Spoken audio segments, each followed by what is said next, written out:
Many people like forest walks. Fresh air, the whisper of leaves in the wind, bright rays of the sun, kebabs on the lake shore. Who wouldn't like that, you ask? And I will answer to me. Horror shackles me every time I feel a coniferous smell in the air.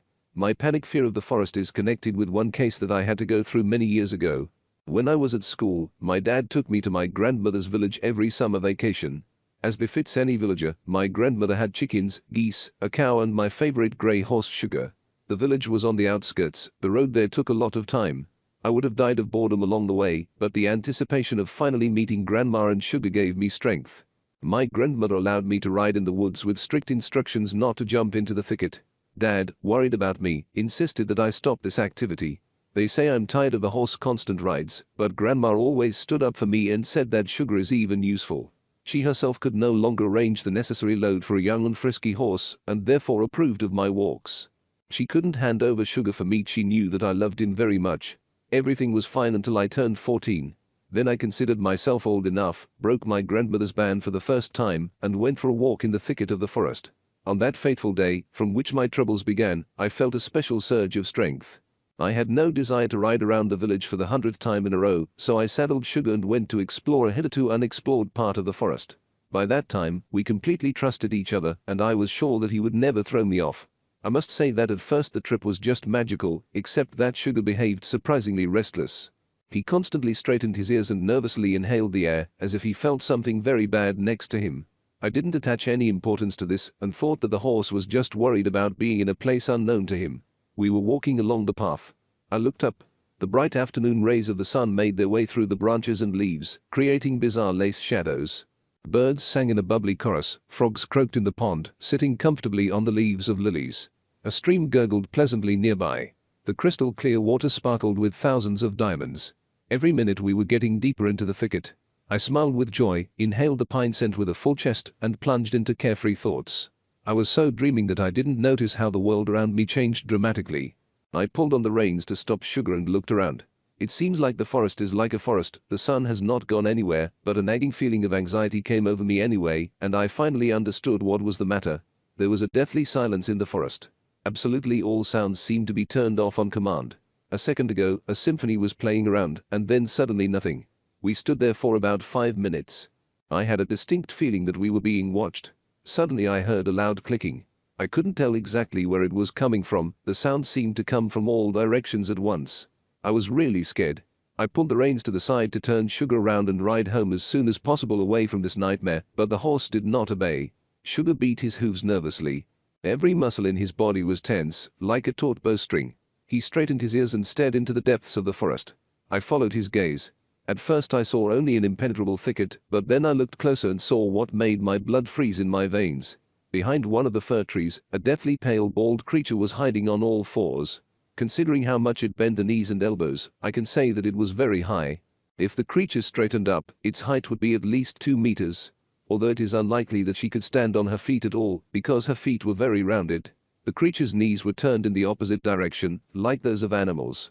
His hands and fingers seemed unnaturally long to me. Thick fur grew on the creature's feet and palms. Even then it seemed strange to me that, despite the complete calm, this wool was waving, and in different directions. The creature was leaning on its fists like a gorilla and looking at us. His facial features were only vaguely human. Black eyes, a wide mouth and 2 nostrils without a nose. It didn't move, just sat motionless behind the tree and looked at us. Suddenly Sugar whinnied, turned around abruptly and rushed back to the house at a full gallop. As we rode, I heard clicking sounds behind us, but no one was chasing us. I collected all the branches from the trees with my face, but I didn't care. When I got home, luckily for me, my grandmother was staying with a neighbor. I was ashamed that I violated her ban and didn't even warn her about where I wanted to go. I thought it would be best to pretend like nothing had happened. I took Sugar to the stall, treated him, not surprisingly, with sugar, covered up the scratches on his face with peroxide, and lay down on the bed to read a book. Evening has come, it's time to go to bed. I changed into my pajamas, turned off the light and looked at the star-studded sky. I felt so good that Sugar and I had escaped. Anticipating a sweet dream, I was about to move away from the window, but instead froze in place, and my eyes turned into saucers from what I saw outside. Despite the pitch darkness, I still managed to make out that creature. It was staring at me blankly again, but it wasn't going to approach. I recoiled from the window and sat down, listening to the silence of the night. I was afraid that this creature would come to the house now, but I didn't hear any footsteps. There was a clock on the wall. I looked at them and, judging by the time, I sat bent under the window for 20 minutes. I carefully got up and looked out the window. The creature was still sitting and looking at me. Terrified, I sank to the floor, wondering what to do. As a result, I didn't notice how I fell asleep right on the carpet under the window. In the morning I woke up and the first thing I looked out the window, there was no one there. I breathed a sigh of relief, changed my clothes and went to the kitchen for the smell of fresh pies. At breakfast, I realized that I was blown out because of sleeping on the cold floor. I had a slight fever, cough and runny nose. Riding was out of the question, and to be honest, I was glad of it. I took the pills, went out into the yard and sat on a bench that Dad once made out of a log. I was peacefully basking in the sun, and the devil pulled me to look towards the forest.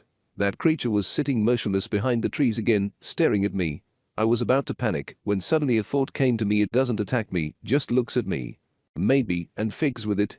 Let him stare. He could have killed me a bunch of times already, and he didn't do it, so he doesn't need it. I pretended that there was no creature and began to live as before. Since that day, I have constantly seen this creature here and there. Watering the garden, he hides behind the tree.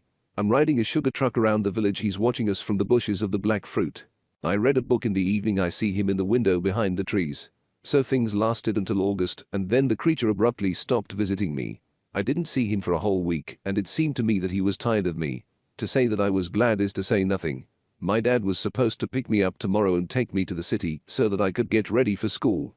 I was cheered up by the fact that the creature finally fell away from me and decided to take a last ride. I wasn't going to go to the thicket anymore. Instead, I wanted to take a ride to a clearing near the forest where there used to be an old pasture. I saddled Sugar and we drove slowly to the clearing.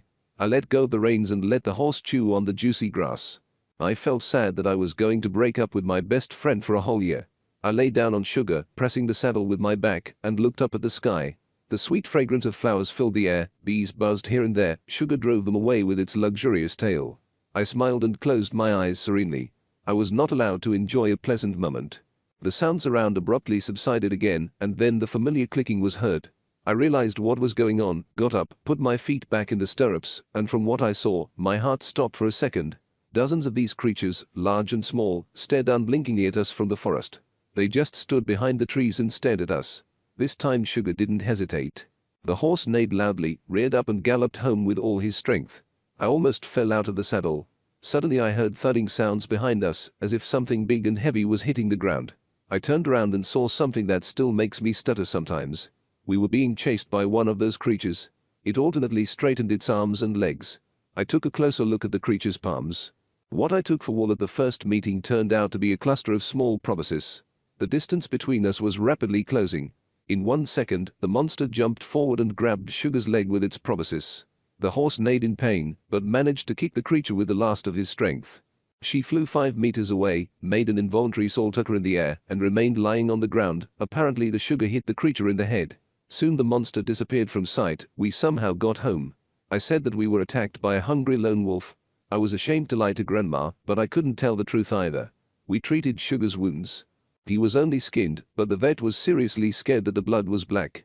The next day my dad came and took me to the city. A week later, a tearful grandmother called me and said that Sugar had died.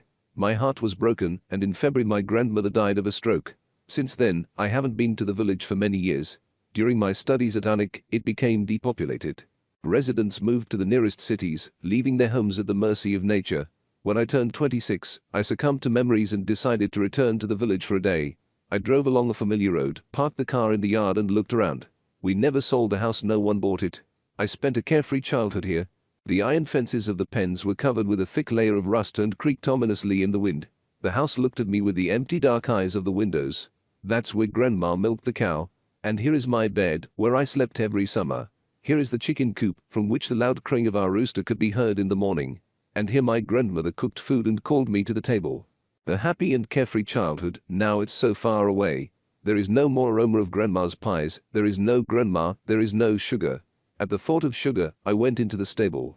The pleasant smell of hay had long since worn off, the door to the stall was rotten and fell off, the plastic feeder seemed to want grains to be poured into it, a sugar brush lay alone on the chair.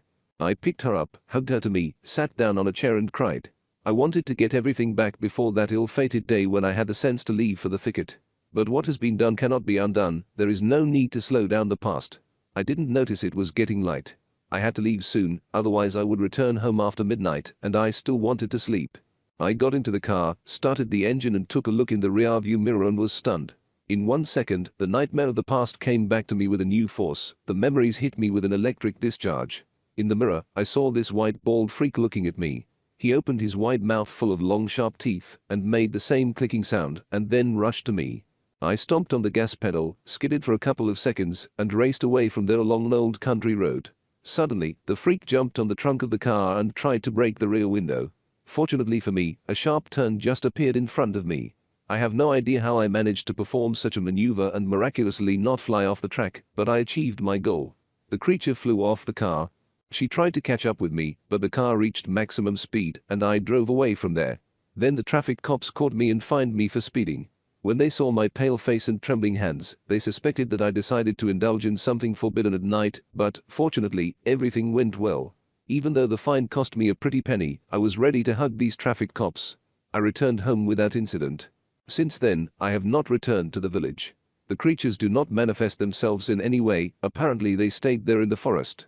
Although everything ended well, I still cringe at any suggestion to go for a walk in the woods or go out for kebabs. My friends don't understand my fear, but they don't need to know anything. I remember the horror I had to go through all too well, and I don't want it to happen again.